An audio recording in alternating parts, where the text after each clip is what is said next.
आजच डाउनलोड करा आणि तुमच्या आवडत्या मालिकांचा आनंद लुटा। 2 जीवांची आहेस ना बाई? सत्य पचवायची ताकद ठेव। तुम्हाला कसं कळलं मी 2 जीवांची? आणि माझ्या आयुष्यात आता सगळी सत्य समोर येणार आहे। अगं त्या देवीनंच धाडले मला तुला सावध करायला। गेले 6 महिने तुझं बंद असलेलं डोळं खाडकरनं उघडणार आहेत आता। काळाची पावलं ओळख पुरी, देवीचा संकेत समजून घे। बाहेरच्या रूपाला फसू नको पुरी, मनाचा ठाव घे। वेळ फार कमी आहे, लगाम तुझ्या हातात घे।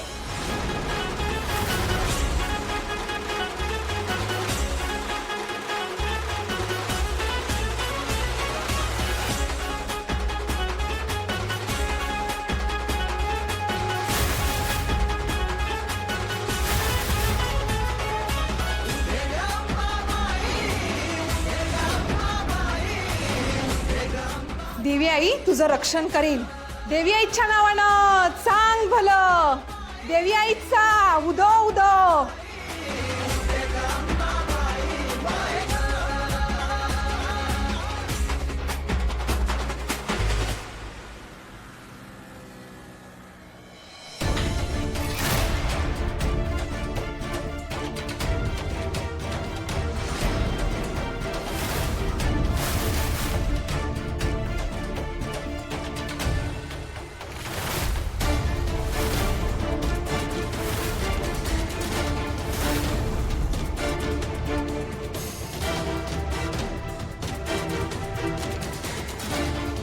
का असं वागलात तुम्ही?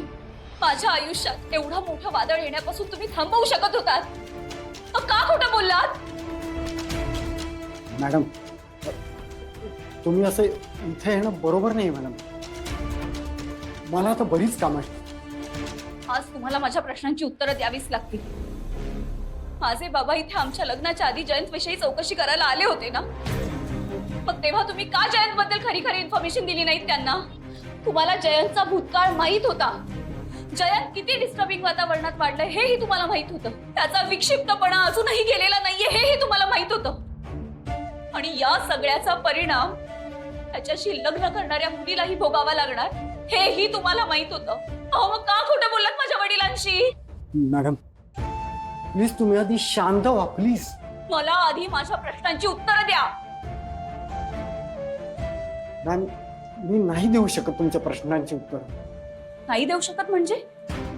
अहो तुमच्यामुळे एका मुलीचं आयुष्य पणाला लागलंय आणि तरीही तुम्ही खरं बोलायला नकार देताय। तुम्हाला काहीच कसं वाटत नाही हो? सांगतो, सगळं सांगतो। पण मॅडम एक रिक्वेस्ट आहे, हे जे मी तुम्हाला सांगितलं हे जयंतला जर कळलं ना तर माझं काही खरं नाही। तर कृपया जयंतला याबद्दल काही सांगू नका, हा? माझी रिक्वेस्ट आहे असं समजा मॅडम। जेव्हा तुमचे बाबा इथे चौकशीला येणार होते ना त्याच्या आधी जयंतने मला धमकी दिली होती, जीवे मारण्याची।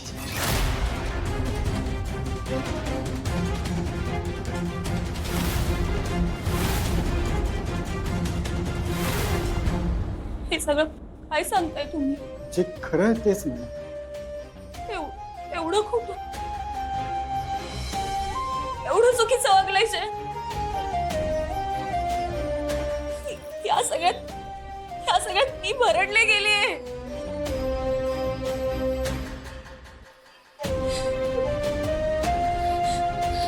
अहो मॅडम प्लीज ऐकून तर घ्या। अहो प्लीज मॅडम, माझा नाईलाज होता मॅडम। Madam please madam.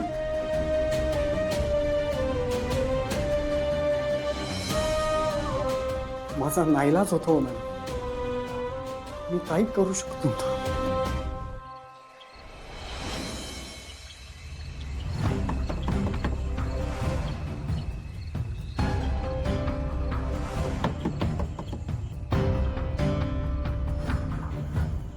भाऊजी आरती काही कळलं का?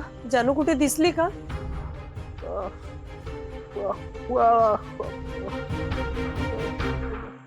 आम्ही समधीकडे बघितलं मेन रोडला बघितलं, मंदिराच्या इथं बघितलं, बाजारात, हॉस्पिटलच्या इथं सगळीकडे बघितलं, पण जानू काय नाही भेटली हो. अरे देवा. भाऊजी, खरं तर तुम्हाला आत बोलवलं असतं, पण हे आतच येत जेवतायत. तुम्हाला माहितीये ना, त्यांना कळलं तर उगाचच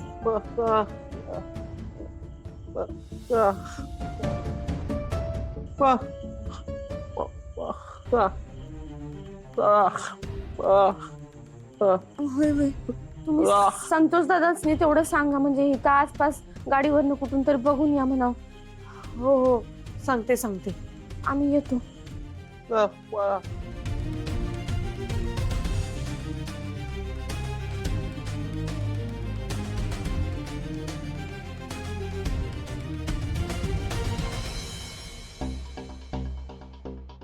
वीणा, पाणी दे.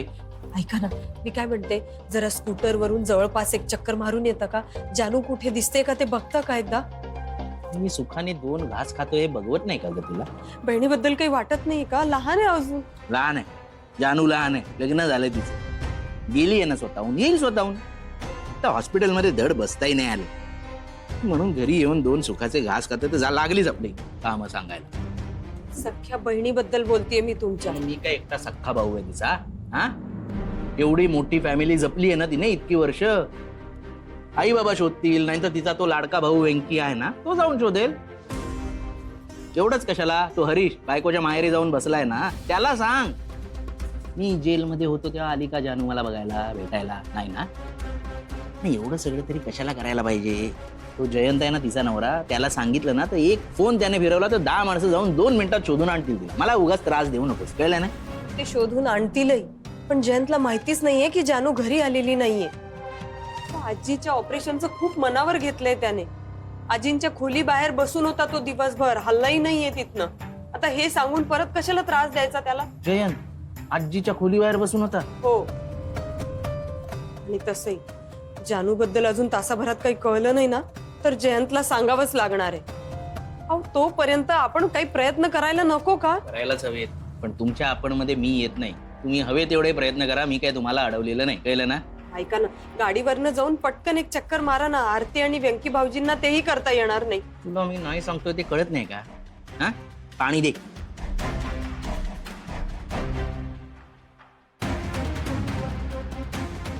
तुरुंगातनं आल्यापासून हा माणूस आणखीच कोडगा झालाय. असं वागतायत.